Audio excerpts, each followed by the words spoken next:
Hello दोस्तों, मैं राजू आपका स्वागत करता हूं इस वीडियो में। तो आज हम लोग रिवीजन करेंगे सेल चैप्टर के। कौन से चैप्टर? सेल चैप्टर का रिवीजन करेंगे। तो आइए समझते हैं कि कोशिका में हम लोग ने क्या क्या पढ़ना है और कौन कौन से पार्ट होते हैं। तो सबसे पहले हम लोग जानेंगे कि कोशिका का अध्ययन क्या कहलाता है। तो कोशिका का अध्ययन सभी को मालूम होगा, साइटोलॉजी कहलाता है। कोशिका का सिद्धांत किसने दिया है? तो 1839 में श्वान एंड स्लाइडर ने दिया है। कोशिका का व्यास कितना होता है, इसकी मोटाई बोला जाए तो 0.1 माइक्रो होता है। ठीक। सबसे लंबी कोशिका कौन होती है? सबसे लंबी कोशिका होता है तंत्रिका तंत्र, जो हम लोग माइंड में पाया जाता है, जिसे न्यूरॉन कहते हैं उसे। सबसे सबसे लंबी एवं बड़ी कोशिका, सबसे लंबी एवं बड़ी कोशिका हो जाएगा शुतुरमुर्ग। सॉरी, यहाँ पर सिर्फ बड़ी ही देना चाहिए, लंबी नहीं देना चाहिए, लेकिन चलिए कोई दिक्कत नहीं। सबसे बड़ी कोशिका अगर पूछे तो शुतुरमुर्ग की अंडा हो जाएगा। ठीक। अब समझते हैं कि मनुष्य में कोशिकाओं की संख्या कितनी होती है। तो 1 खरब के आसपास में होती है मनुष्य में कोशिकाओं की संख्या। अब समझते हैं कि कोशिका संरचना सूक्ष्म इकाई है। कोशिका की संरचना हमारे शरीर की कैसी इकाई है? सूक्ष्म इकाई है, एकदम छोटी सी इकाई है। कोशिका द्रव में प्रोटीन पाया जाता है, वसा पाया जाता है, कार्बोहाइड्रेट पाया जाता है, जल पाया जाता है, कार्बनिक और अकार्बनिक पदार्थ उपस्थित होते हैं। अब समझते हैं कि कोशिका में ऊर्जा का मुख्य स्रोत क्या होता है। कोशिका के सबसे ज़्यादा ऊर्जा का अगर मुख्य स्रोत देखा जाए तो कार्बोहाइड्रेट होता है। जीव द्रव में जल की मात्रा कितनी होती है? 95% होती है।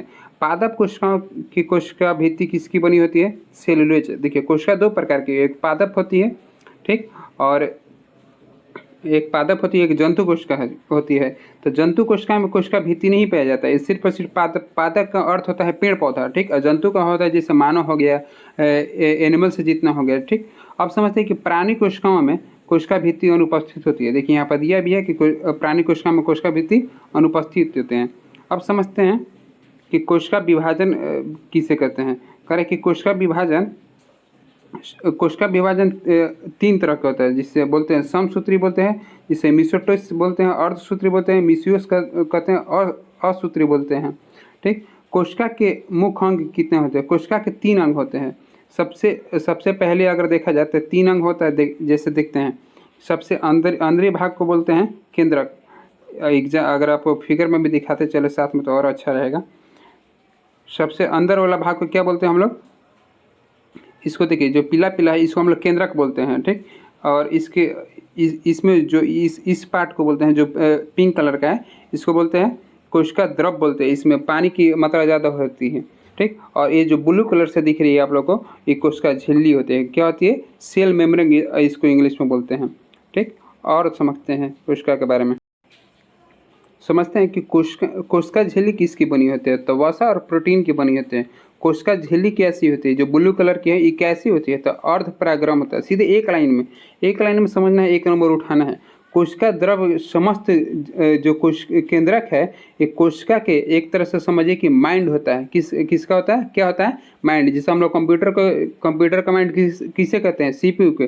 तो उसी तरह से कोशिका का पूरा माइंड किसे हम लोग कहेंगे? तो न्यूक्लियस को कहेंगे, जिसे हम लोग हिंदी में केंद्रक कहते हैं।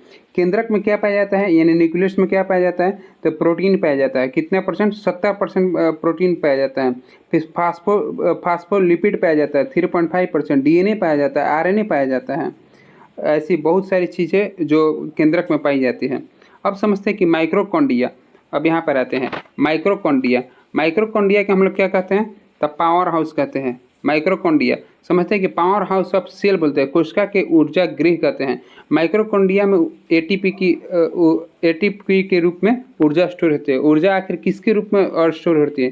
तो एटीपी की फुल फॉर्म अगर बताना है तो एडिनो ट्राइफॉस्फेट होता है, और एडिनो ट्राइफॉस्फेट होता है। क्विक रिवीजन है तो 1 लाइनर के तौर पर ही होगा, और अगर डिटेल्स पढ़ना है तो इसके लिए आप लोग कमेंट कीजिए, उसे डिटेल्स भी वीडियो आएगी। अब समझते हैं कि माइक्रोकॉन्ड्रिया जीवाणु और नीलहरित शैवालों को छोड़कर पौधे एवं प्राणियों की सभी सजीव कोशिकाओं में पाए जाते हैं। माइक्रोकॉन्ड्रिया कहाँ कहाँ नहीं पाई जाती है? तो जीवाणु यानी बैक्टीरिया में नहीं पाई जाती है, नीलहरित शैवाल में नहीं पाए जाते हैं। ठीक। और बाकी सारा प्राणी में, पेड़ पौधों में भी पाई जाती है और जीव जंतु में भी पाई जाती है। मात्र जीवाणु और बैक्टीरिया नीलहरित शैवाल में नहीं पाई जाती है। अब समझते हैं कि प्रोकैरियोटिक कोशिकाओं में गोल्जी बॉडी नहीं होती है। प्रोकैरियोटिक कोशिकाओं में क्या नहीं होते हैं? गोल्जी बॉडी नहीं होती है। और आगे समझते हैं। करा है कि केंद्रक में कैरोप्रोटीन नेटवर्क के गुणसूत्र के रूप में पाया जाता है। केंद्रक में कौन से प्रोटीन पाए जाते हैं? तो कैरोप्रोटीन पाए जाते हैं। गोल्जी बॉडी कोशिका का क्या होता है? ट्रांसपोर्ट का काम करता है। एक जगह से दूसरे जगह लेके जाता है कौन? गोल्जी बॉडी ले जाता है। पादप कोशिका में क्लोरोप्लास्ट पाया जाता है, जंतु में नहीं पाया जाता है। पादप कोशिका में क्या पाया जाता है? क्लोरोप्लास्ट पाया जाता है, लेकिन जंतु कोशिका में क्लोरोप्लास्ट नहीं पाया जाता है। लाइसोसोम में कौन से एंजाइम पाए जाते हैं? तो हाइड्रोक्लोरिक एंजाइम पाए जाते हैं। लाइसोसोम के दूसरा का नाम सुसाइड बैग है। क्या है? Suicide bag. इसे ही आत्महत्या की थैली कहते हैं। ये अपने आप को अपने से मार लेता है, सुसाइडल बैग इसको कहते हैं। कहते हैं कि राइबोसोम क्या होता है? राइबोसोम को प्रोटीन फैक्ट्री कहते हैं। मात्र इसका राइबोसोम का काम है प्रोटीन खाली पैदा बनाना या पैदा करना। राइबोसोम के चारों ओर आरएनए पाया जाता है। राइबोसोम के चारों ओर क्या पाया जाता है? आरएनए पाया जाता है, जो प्रोटीन संश्लेषण करता है। क्या करता है? प्रोटीन संश्लेषण करता है। कच्चे फल में क्लोरोप्लास्ट पाए जाते हैं और पके फल में क्रोमोप्लास्ट पाया जाता है।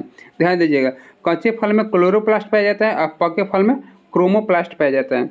बैकुल्स में जीव द्रव रूप में तरल पदार्थ भरा होता है, जिसे सेल सैप कहते हैं। बैकुल्स अगर डिटेल्स में आप लोग पढ़ेंगे तो जानते हैं कि बैकुल्स क्या होता है। इसमें सिर्फ द्रव भरा रहता है, जिसे सेल सैप कहते हैं। अब है एंथ्रोसाइनिन वर्णक की रीति का उपस्थित होने के कारण फूलों और फलों में विभिन्न रंग होते हैं। चलिए, इस वीडियो में इतना ही। जुड़ने के लिए बहुत बहुत धन्यवाद। वीडियो को ज़्यादा से ज़्यादा शेयर करें और ऐसे ही जुड़े और लाइक और सब्सक्राइब ज़्यादा से ज़्यादा चैनल को करें। थैंक्स।